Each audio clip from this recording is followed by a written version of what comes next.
નમસ્કાર દર્શક મિત્રો, 1500 કરોડના જમીન કૌભાંડ મામલે સુરેન્દ્રનગર કલેક્ટર રાજેન્દ્ર પટેલની સામે એસીબી દ્વારા એફઆઈઆર નોંધવામાં આવી છે. થોડાક સમય અગાઉ સુરેન્દ્રનગર કલેક્ટર અને અન્ય ઉચ્ચ અધિકારીઓના નિવાસસ્થાને એન્ફોર્સમેન્ટ ડાયરેક્ટોરેટ એટલે કે ઈડી દ્વારા દરોડા પાડવામાં આવ્યા હતા.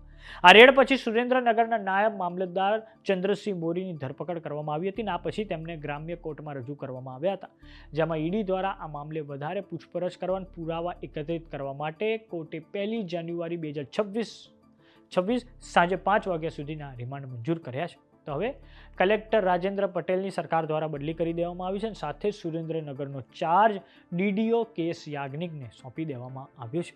તો હવે એને સંબંધિત કૌભાંડમાં ઈડીએ કલેક્ટર રાજેન્દ્ર પટેલ, નાયબ મામલતદાર ચંદ્રસિંહ મોરી, કલેક્ટર ઓફિસના ક્લાર્ક મયુર ગોહિલ, કલેક્ટરના અંગત સચિવ જયરાજસિંહ ઝાલા સામે એન્ટી કરપ્શન એક્ટ હેઠળ ગુનો નોંધ્યો છે.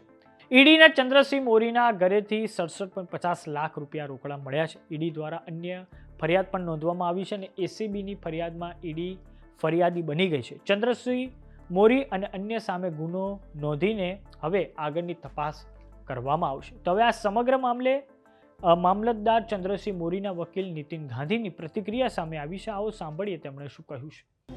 એમાં રેડ દરમિયાન એમના આક્ષેપ મુજબ 67 લાખ રૂપિયા રોકડા એમને મળી આવેલા આરોપીના ત્યાંથી. એટલે એ સમયે એમણે બીજો એક ગુનો દાખલ કરી ઈડીમાં અને સાથે સાથે અમદાવાદ એસીબીમાં બીજો ગુનો દાખલ કરેલ છે.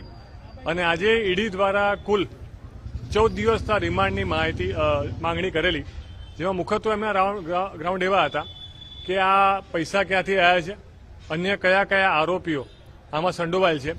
અને છેવટે કોર્ટે આરોપીને 1 તારીખ સાંજે 5 વાગ્યા સુધીના રિમાન્ડ મંજૂર કરેલ છે. આમના ઉપર જે 42 નંબરનો જે કેસ રજીસ્ટર થયેલો એ કેસમાં અમને આજે પ્રોટેક્શન કરેલું અને કુલ ઈડીમાં 2 ગુના દાખલ થયેલ છે.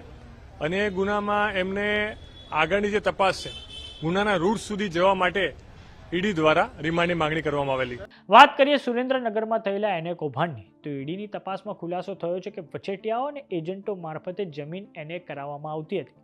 જમીન એને કરાવવામાં સુરેન્દ્રનગર કલેક્ટર ઓફિસના કર્મચારીઓની મોટા પાયે સંડોવણી હોવાનું સામે આવ્યું છે. આયોજનબદ્ધ રીતે ખંડણી અને ગેરકાયદેસર રીતે લાભ કરાવીને એને કૌભાંડ ચલાવવામાં આવ્યું હતું. આ કૌભાંડ CLU એટલે કે ચેન્જ ઓફ લેન્ડ યુઝ એટલે કે હેતુફેર અંતર્ગત થયેલી અરજીઓને લઈને આચરવામાં આવતું હતું. નાયબ મામલતદાર ચંદ્રસિંહ મોરી પાસે જમીન એને બાબતે પાવર હતા અને તે તેનો દુરુપયોગ કરી રહ્યા હતા. વાત કરીએ એને સંબંધિત વ્યવહારોની, તો આવા વ્યવહારો દરેક કલેક્ટર કચેરીમાં થતા હોય છે. આ કેસમાં પણ આવો જ વ્યવહાર થયો છે.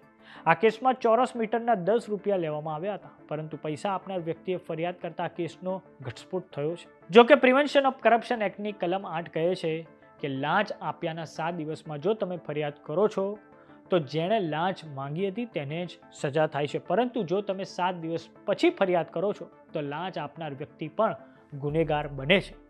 જો કે આવા કેસોમાં ભ્રષ્ટાચાર બહાર આવે છે પરંતુ કાર્યવાહી થતી નથી. ઘણા અધિકારીઓ એવા છે કે જેમની પર ભ્રષ્ટાચારના આરોપો લાગ્યા, CBI અને ઈડી દ્વારા ધરપકડ થઈ, પરંતુ આજે પણ તેઓ પોતાના ડિપાર્ટમેન્ટમાં કાર્યરત છે. વાત કરીએ સુરેન્દ્રનગરના કલેક્ટર રાજેન્દ્ર પટેલની, તો તેઓ હવે તો તેમની બદલી કરી નાખવામાં આવી છે, પરંતુ તેઓ 2015ની બેચના IAS અધિકારી છે.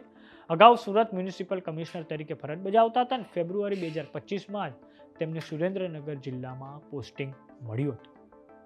તો આ બાબતે આપનું શું માનવું છે અમને કોમેન્ટ બોક્સમાં લખીને જરૂર જણાવો. જો તમે અમને યુટ્યુબ પર જોઈ રહ્યા તો સબસ્ક્રાઇબ કરો, જો તમે અમને ઇન્સ્ટાગ્રામ અને ફેસબુક પર જોઈ રહ્યા તો ફોલો કરો.